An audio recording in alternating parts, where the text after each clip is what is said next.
I call this meeting of the Alvin Independent School District to order. Let the record show that a quorum of board members is present and that this meeting has been duly called and that notice of this meeting has been posted in accordance with Texas Open Meeting Act, Texas Government Code, Chapter 551. And at this time, would you please stand for the invocation and pledge of allegiance by Trustee Garza? Please bow your head and let us pray together. Lord, thank you for today. Thank you for blessing us with another day of life. We come to you this evening asking for your guidance, wisdom, and support as we begin this meeting. Help us to engage in meaningful discussion, allow us to grow closer as a group, and nurture the bonds of community. As trusted servants, we seek blessings on our deliberations and on our efforts. Give us insight to lead with integrity and help us to be wise in the decisions that we make for the good of all in the Alvin ISD community. Continue to remind us that all we do, all that we accomplish is for your glory and for the service of humanity. We ask these things in your name. Amen. I pledge allegiance to the flag of the United States of America and to the republic for which it stands, one nation, under God, indivisible, with liberty and justice for all. Honor the Texas flag. I pledge allegiance to thee, Texas, one state, under God, and one and indivisible.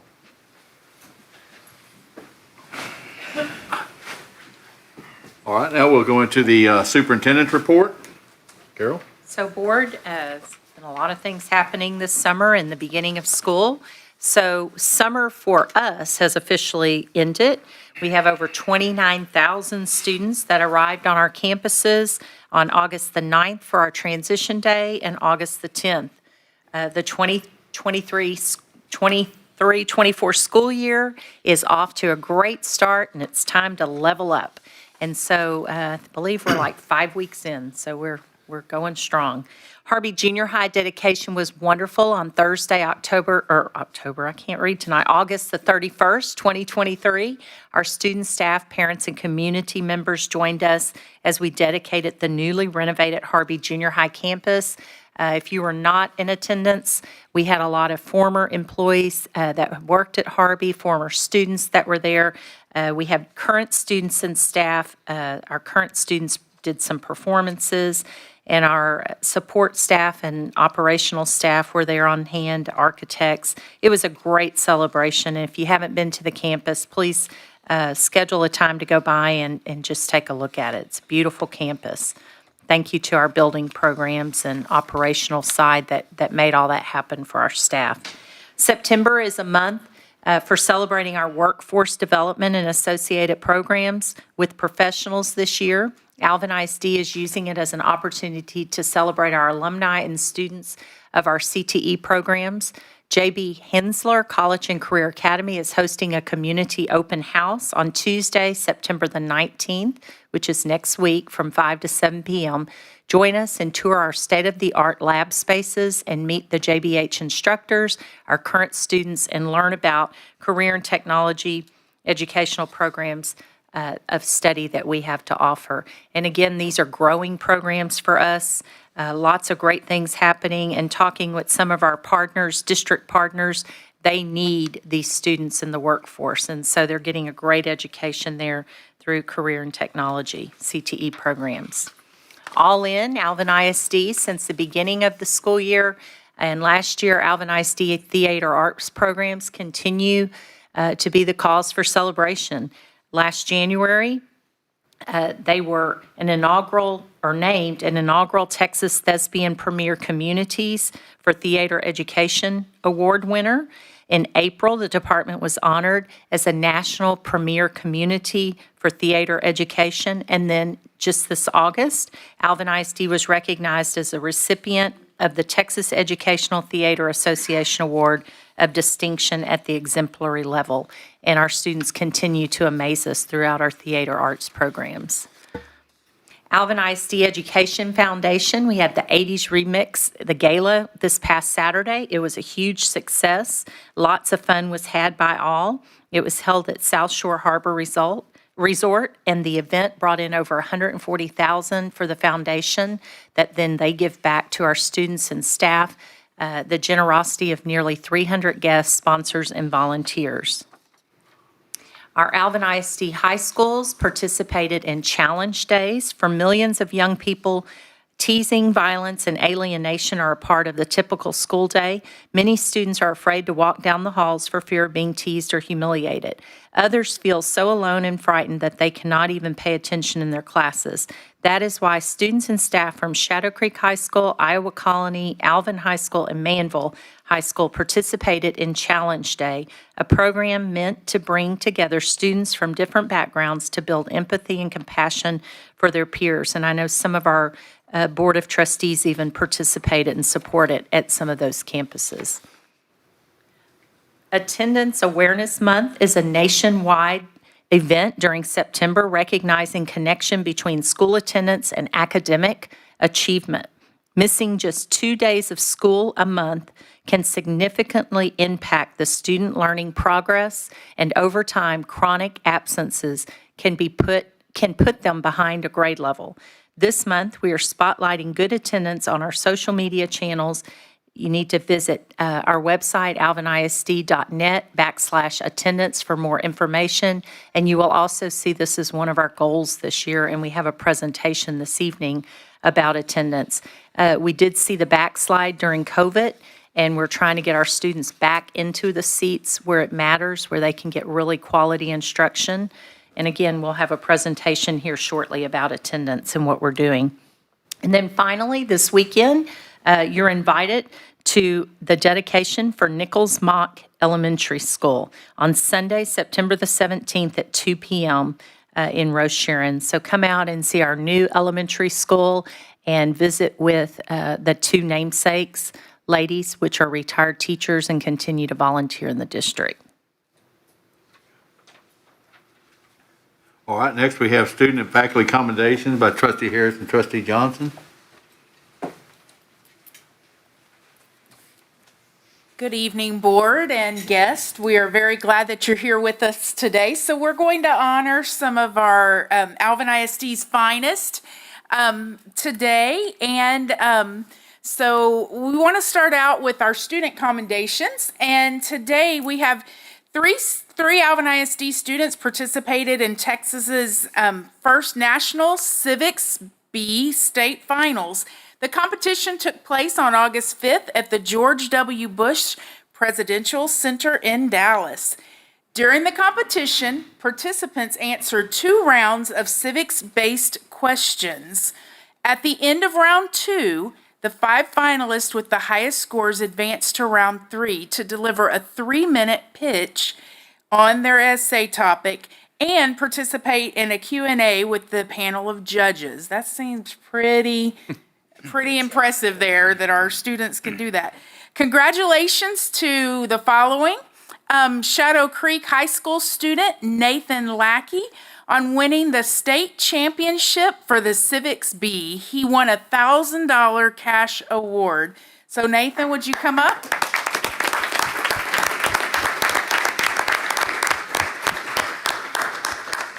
Impressive. And parents, we will stop and let you take pictures. This is about your kids, so we want you to make sure you get all the pictures that you can. And if you will just stay up here, we're going to add some people to our panel here. Next, fellow Shadow Creek High School student Megan Mooney finished in 3rd place and won $250 cash award. So come on up.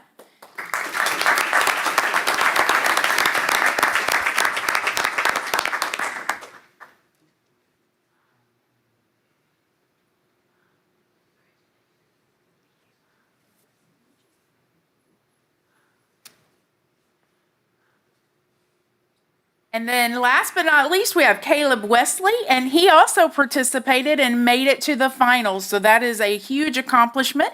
So Caleb, are you here? There you are. So come on up. These young students did a fine job of representing Alvin ISD and the whole state of Texas in doing so. So kudos to all of you.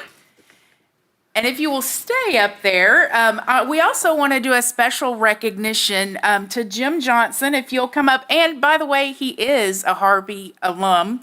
And so he has his representing his pen there. I love it.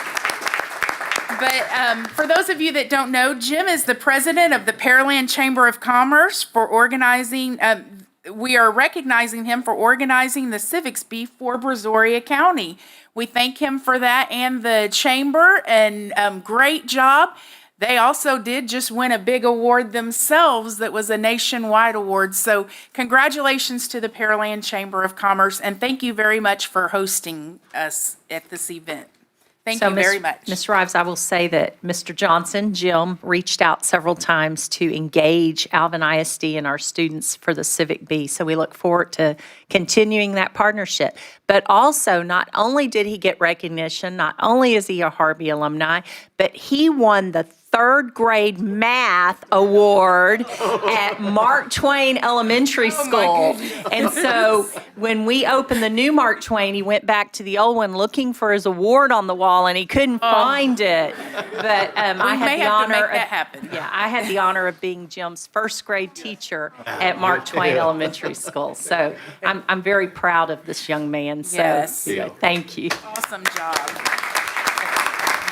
Awesome job to all of you. We are very, very, very proud of you. And thank you for representing Alvin ISD in such an awesome manner. Thank you.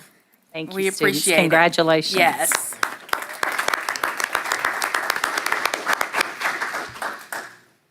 Okay, next we have our staff commendations. And we're going to start with Iowa Colony High School's coach, Ray Garza, if you'd come up. Named Dave Campbell's Week 1 4A Coach of the Week for football. So that's a pretty big deal. Congratulations. Great job. We're very impressed. We, just the fact that you're here with, y'all are a very small school and you are rocking it over there, and y'all are really showing them it doesn't matter how small you are, you can still be mighty, and y'all are. So thank you. Great Thank you, job. Coach Garza. Awesome. Thank you. And then joining him, well, you can stay if you'd like. Shadow Creek High School's assistant coach, Tyrone Green, if you'd come up.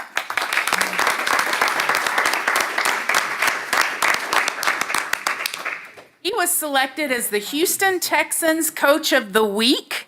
So this award was presented to him on September 5th during a practice. So congratulations. You represented well as well. We're super excited for you, and thank y'all both for all you do for Alvin ISD and our kids. Thank you very much. And these guys actually coached together for several years, so that's pretty special as well. It Tells is. you what great men they are and characters and role models for our students. So thank you Definitely. both. Great Thank job, you. guys. Thank you. Great job. Congratulations. Thank you.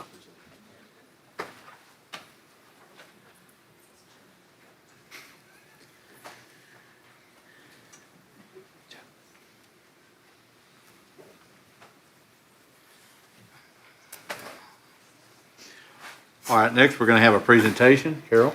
So Board, Mr. Shaw, Brent Shaw, and Ms. Tammy Taylor will provide a presentation on Alvin ISD attendance.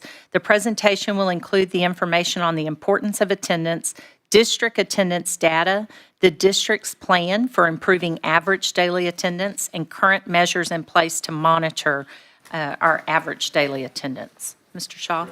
Hold up just a second. Oh, okay.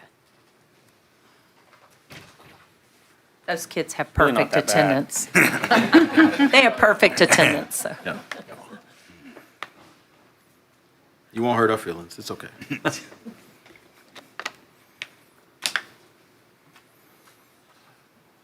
Now's a good time for y'all in the back, come up front.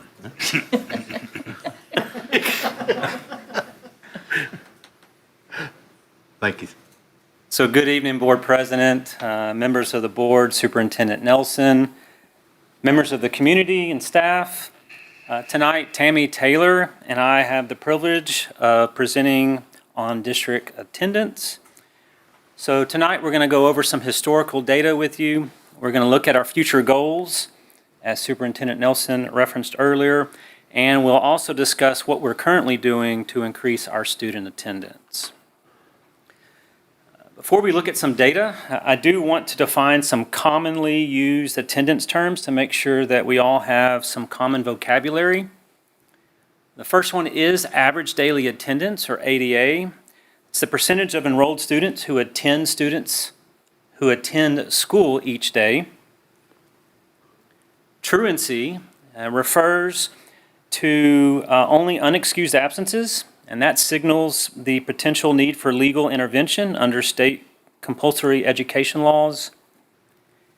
And then chronic absenteeism, which that's missing 10% or more school for any reason, either excused or unexcused. And then for our school year, we have 173 school days. That would be missing 18 or more school days to be chronic absent. So we hear and we also say so much that attending school is important. So what does the data and research say about the importance of attending school? Well, the first is that true instruction cannot occur when a student and teacher are not present.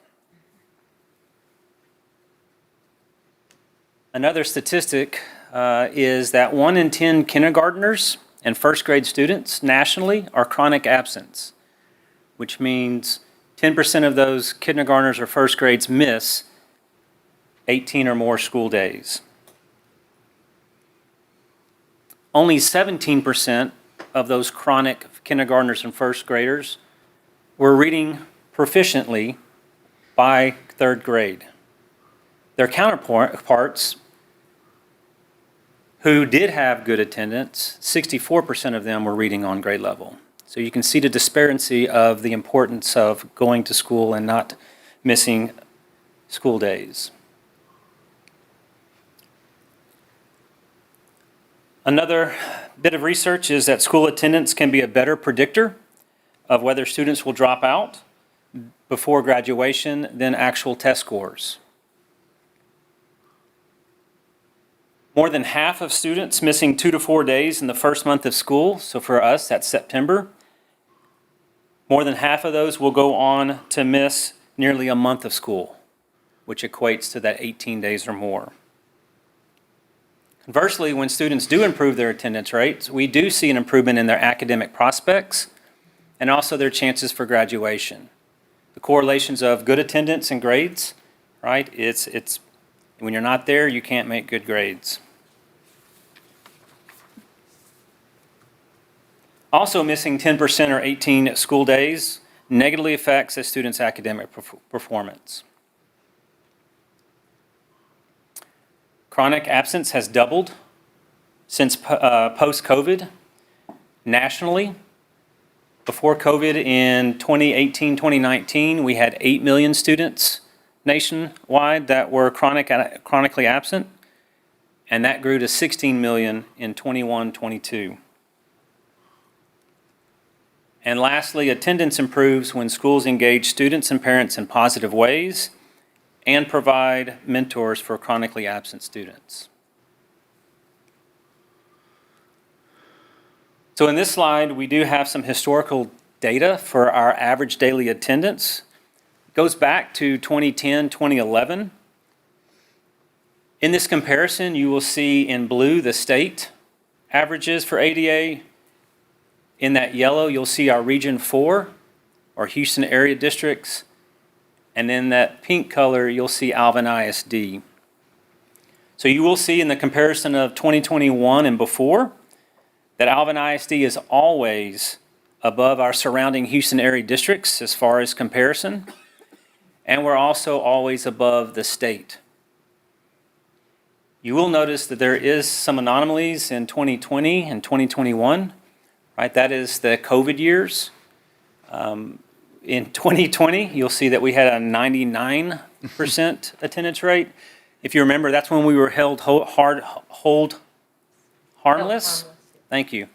That is when we had attendance for the first 6 weeks, but then those last 2 6 weeks, when we had the longest spring break ever, we actually gained credit for the students for attendance.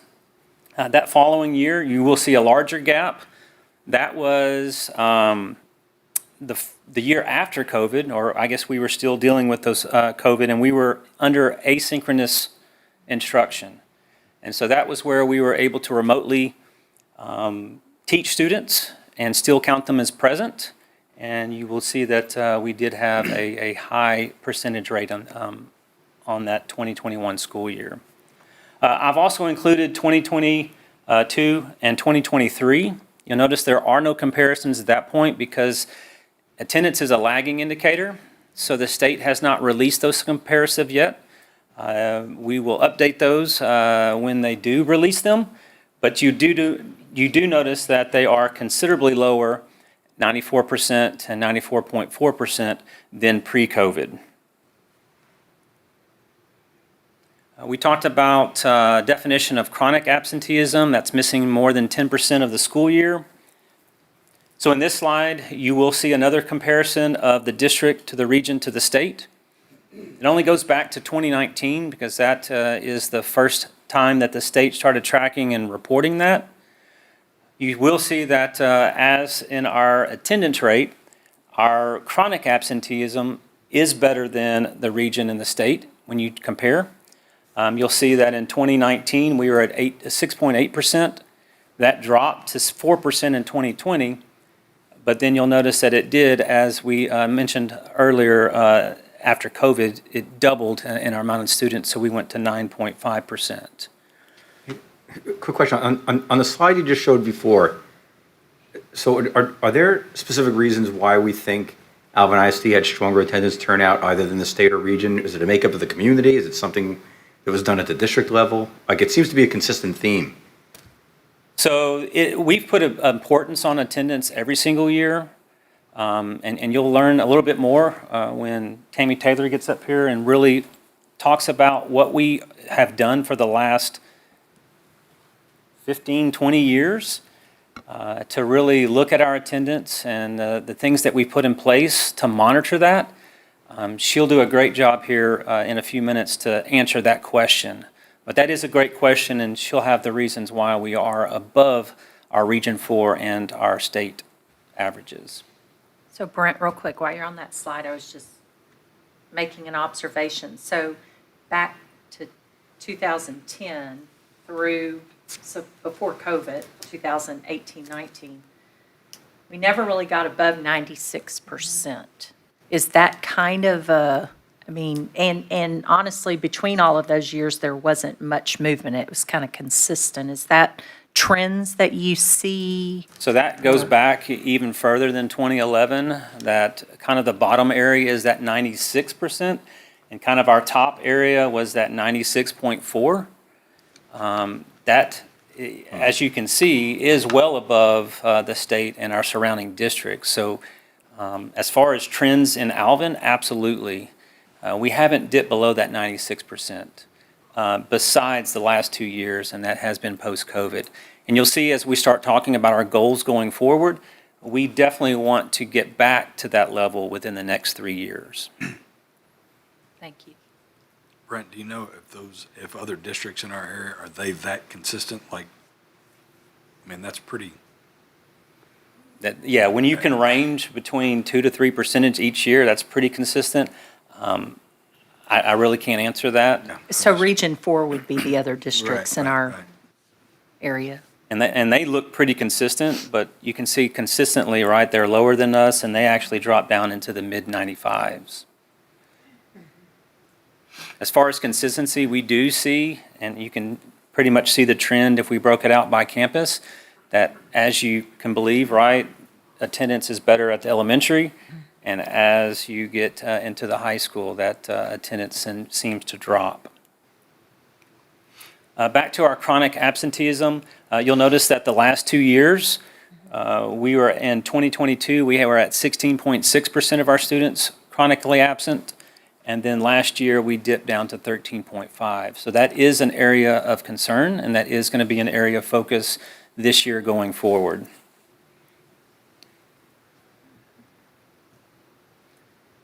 So Superintendent Nelson mentioned earlier about setting some goals. So Board, y'all went through looking at revamping some of our board goals. Board Goal 1 is our teaching and learning. We mentioned earlier, right, our learning cannot occur if we don't have the students in school. So what we've done is we've created a performance objective. The performance objective says that we will increase district-wide the ADA 0.5% from the previous year. So our goal this year is to increase our ADA by 0.5%. Last year we were at 94.4, so our goal is to be at that 94.9% or higher by the end of the year. If we do continue this trend of at least minimally increasing by 0.5 yearly, we will be back at that pre-pandemic level of 96% or higher. So that really is the goal. We'd like to get there sooner, but we will definitely want to be there within the next 3 years. So that's kind of our plan, right? That is our goal for the end of the year, our performance objective. So what are the strategies we're going to use to get there? First of all, we're going to provide some campus support. So what we've done is we've created a district attendance committee this year, which is comprised of campus and districts representatives. So an assistant principal and a registrar or an attendance clerk will be the campus representatives. And then we will have district representatives from our PEIMS department, our admin services, and our curriculum instruction.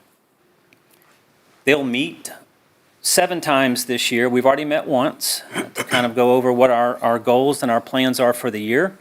But then after each 6 weeks reporting period, we will meet.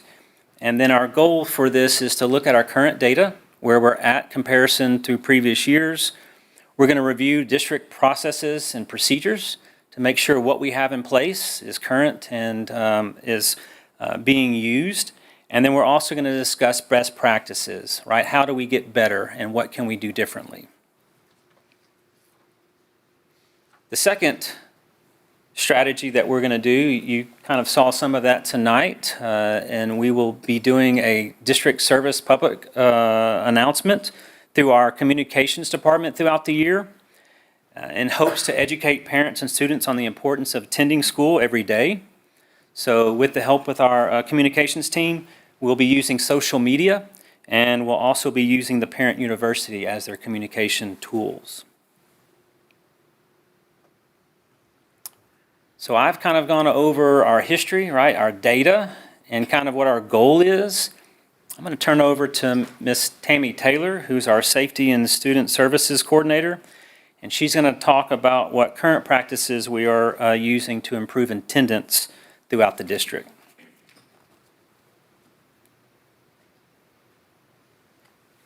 Thank you, Brent.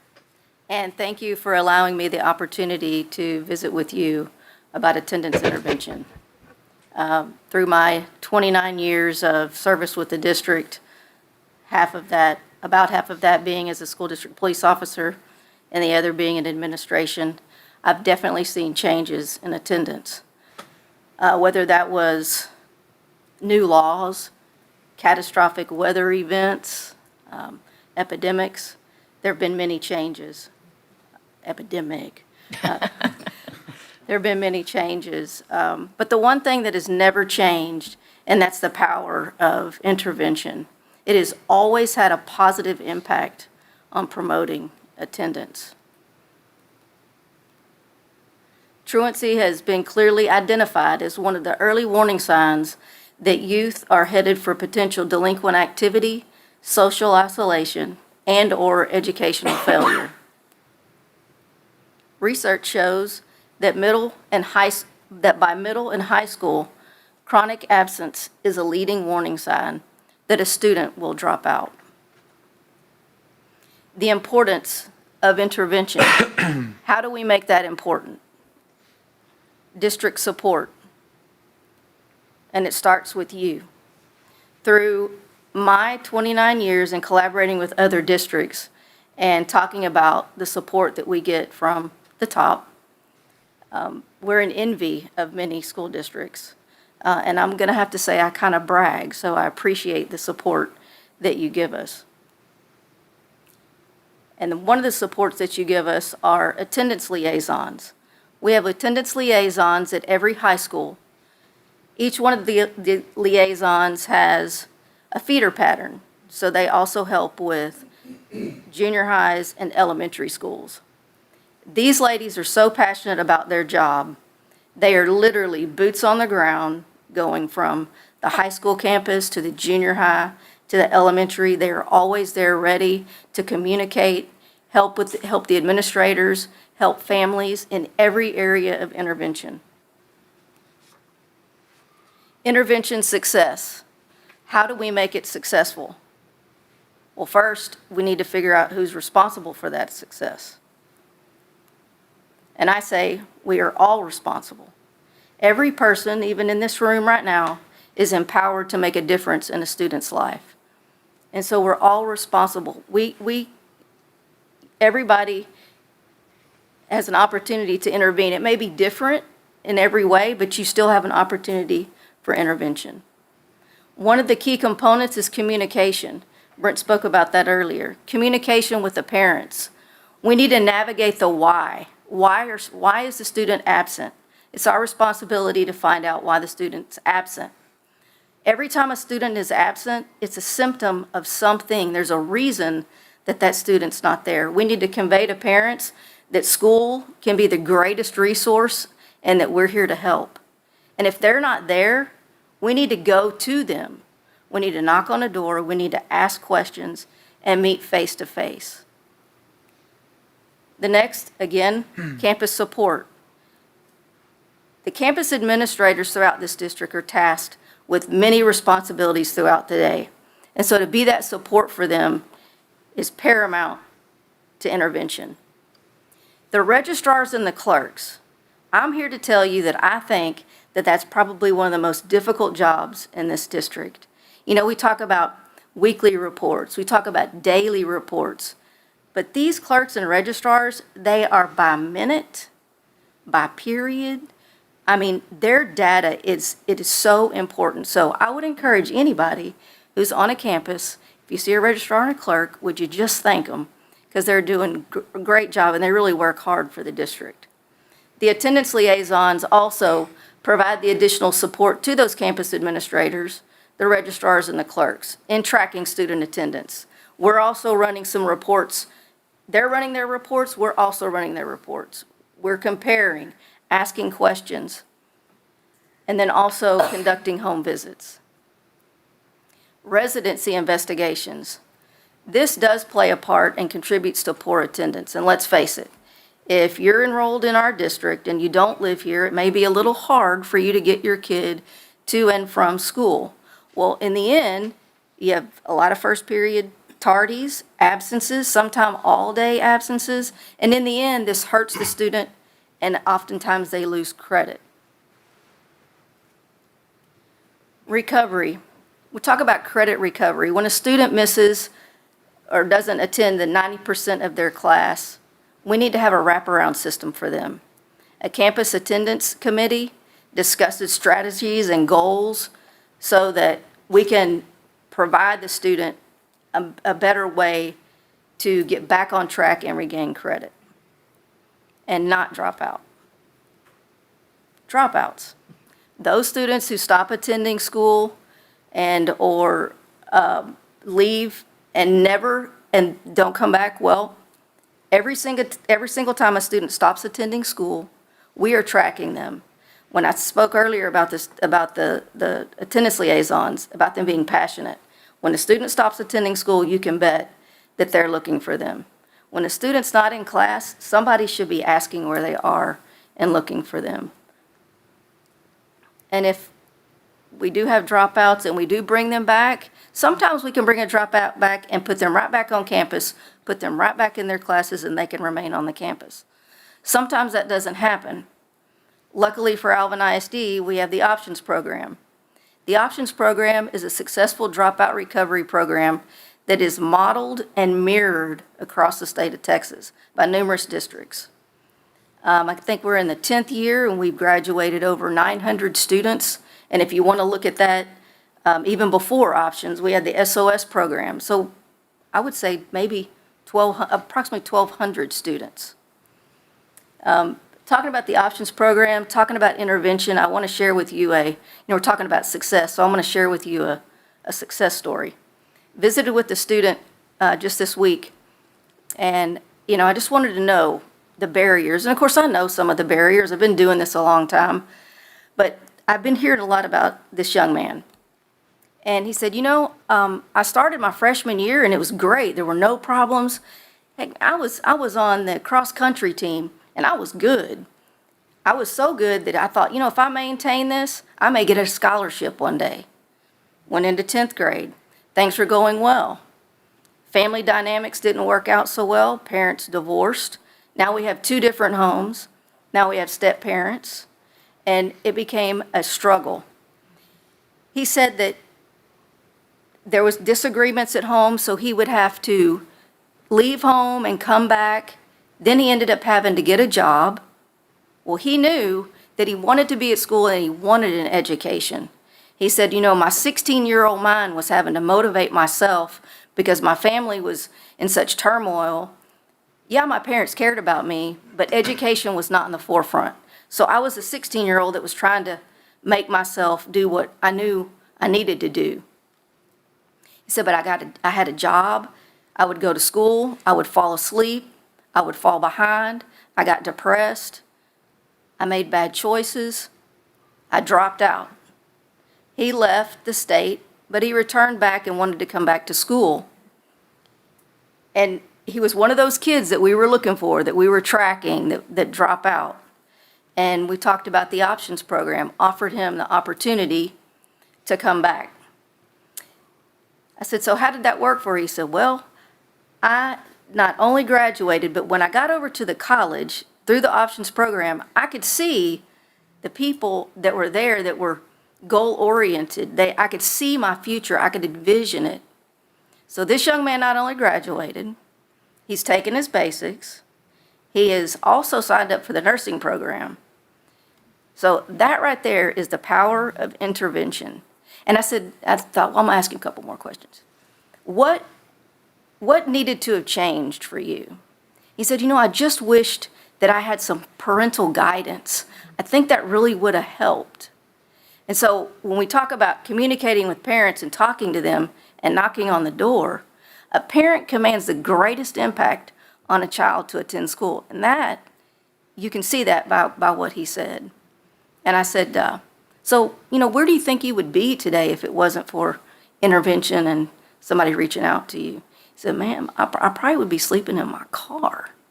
So that's a success story. There's lots of success stories, as you can see in the past. We have to change our mindset, and we have to go where people are, meet them face to face, let them know that we're here to help, and continue to do what we've done for years.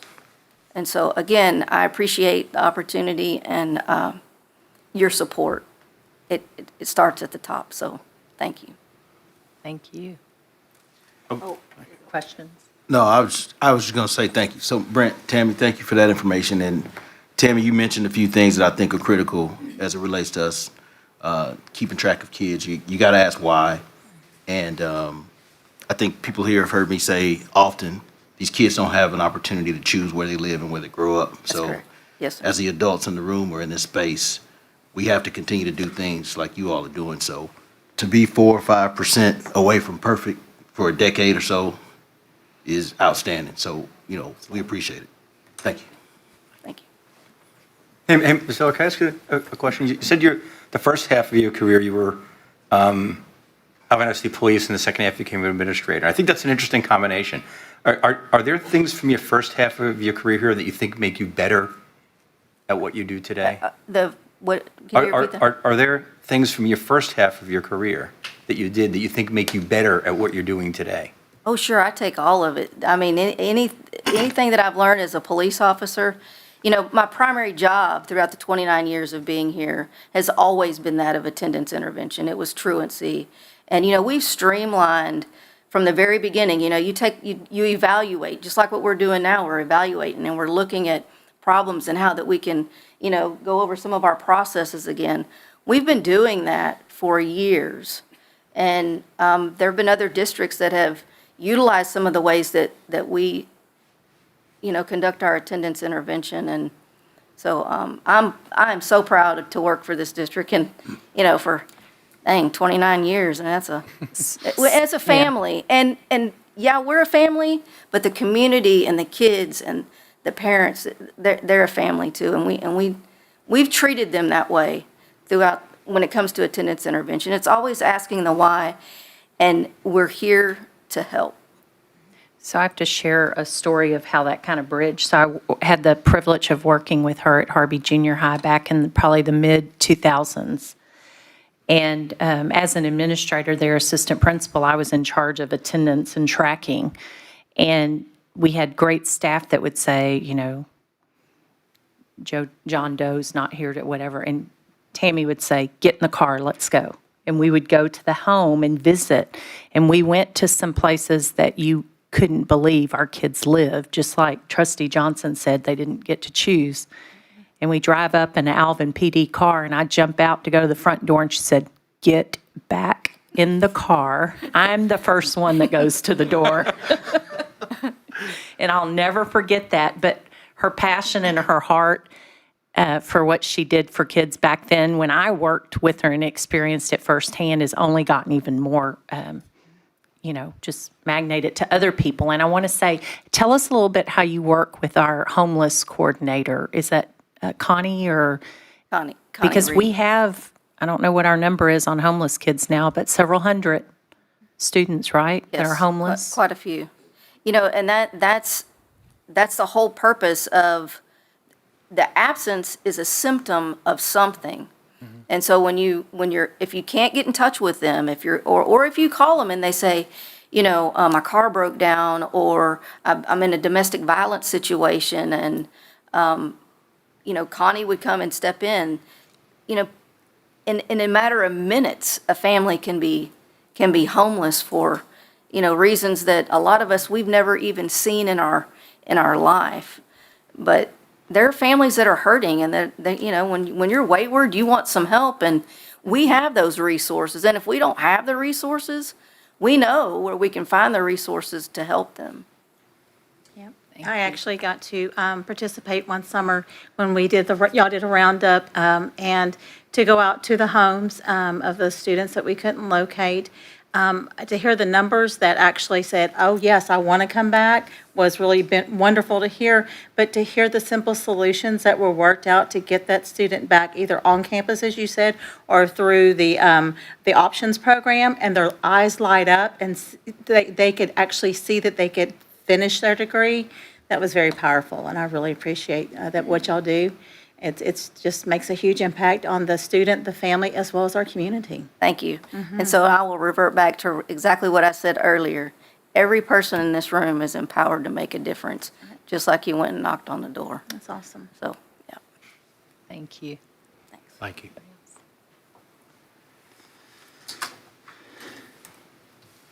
All right, we're now in the open forum session, and no one has signed up for that, so we'll move on to consent agenda item. Do we have a motion to approve consent agenda items A through M as presented? So moved. Trustee Harris, we have a second by Trustee Johnson. Any questions or comments? All in favor? All opposed? Motion carries 6-0. Next, we have request to consider approval of TASB Policy Update 121. So Board Update 121 has been reviewed by both Cabinet as well as Board of Trustees. The administration is asking for consideration of approval of the following TASB Policy Update 121, the legal policies as well as local policies as listed, CCGB, GFB, CKE, CKEA, COA, CRF, CVA, CVB, and DEA as noted in the attached as recommended by TASB Policy Services. All right, do we have a motion to approve TASB Policy Update 121 as noted above? By Trustee Scott, do we have a second? By Trustee Garza, any questions or comments? All in favor? All opposed? Motion carries 6-0. Next, we have request to consider approval of the 2023 Alvin ISD tax rate. So Board, a resolution is included for board consideration to adopt the 23-24 Alvin ISD tax rate. The component breakdown of the proposed tax rate is as follows: maintenance and operations, 0.7575, interest and sinking, 0.4348, for a total tax rate of $1.1923. The recommended total tax rate of $1.1923 is for both maintenance and operations as well as interest and sinking, and is an 18.54 cent reduction over the prior year's total tax rate.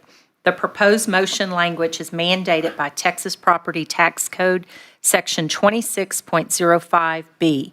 However, this required language often causes confusion as the statement does not account for the offsetting reduction in state funding as outlined in House Bill 3, House Bill 1525, and Senate Bill 2.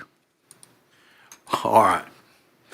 Do we have a motion that the property tax be increased by the adoption of a tax rate of 1.1923, which is effectively a 10.26% increase in the tax rate and a reduction of 18.54 pennies from the prior year's rate? So moved. Trustee Harris, do we have a second? By Trustee Johnson. Any questions or comments? All right, all in favor? All opposed? Motion carries 6-0.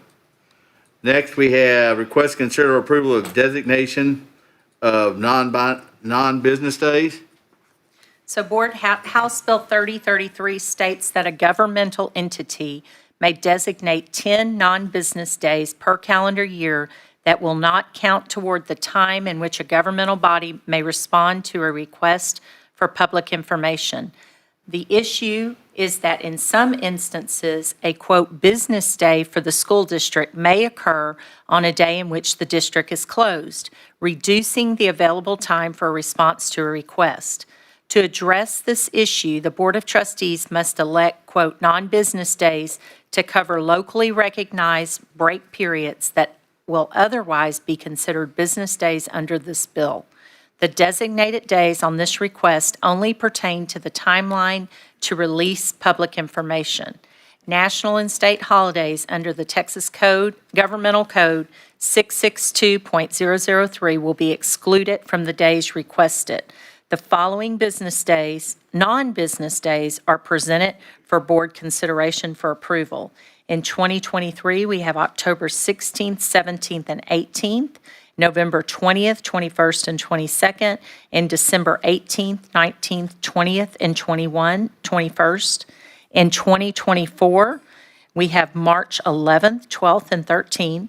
We have November 25th, 26th, and 27th, and December 23rd, 27th, 30th, and 31st. Do we have a motion to approve the designated non-business days as presented? By Trustee Selsky. Do we have a second by Trustee Scott? Any questions or comments? All in favor? Motion carries 6-0. Next, we have request to consider approval of resolution on good cause exception to House Bill 3 requirements. So Board, the state requires us under the provision of House Bill 3 as of September 1st, 2023, an armed security officer must be present on campus during hours of instruction.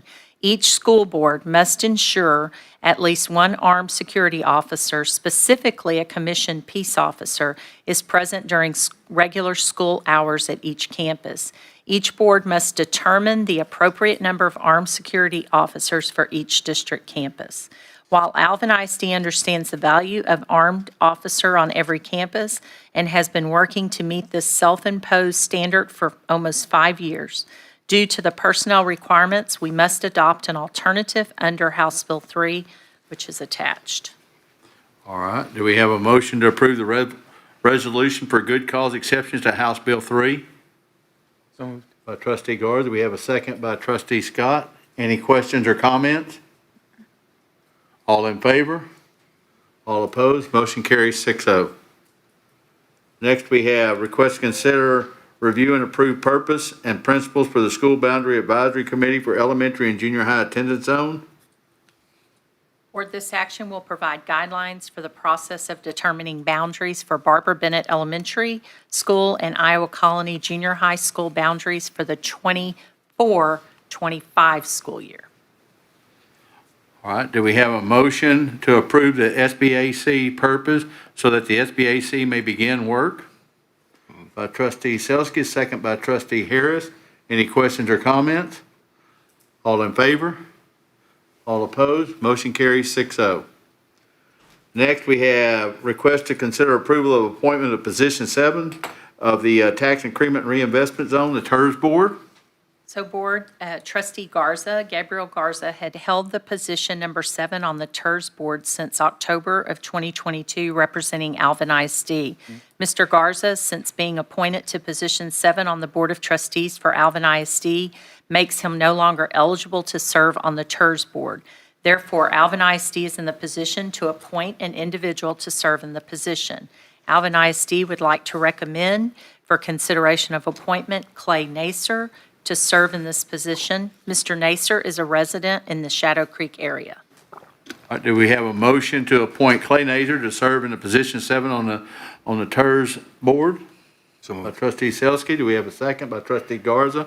Any questions or comments? All in favor? All opposed? Motion carries 6-0. Next, we have request to consider approval of employment of personnel.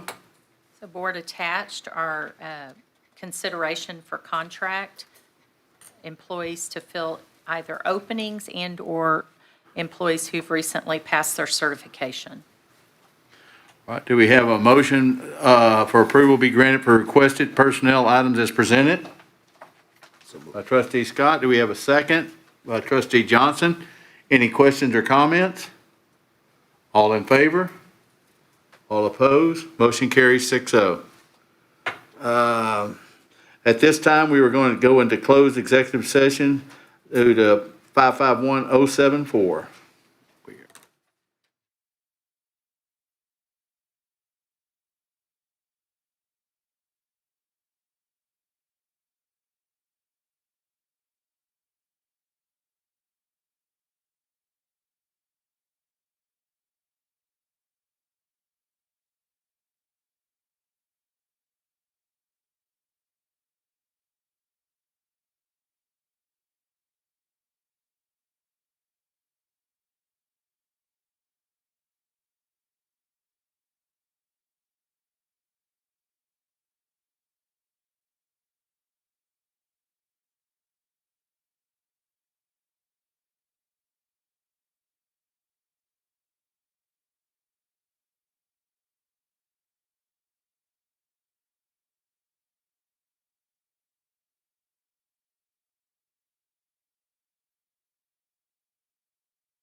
Back in open session, and I make a motion to adjourn. Do we have a second?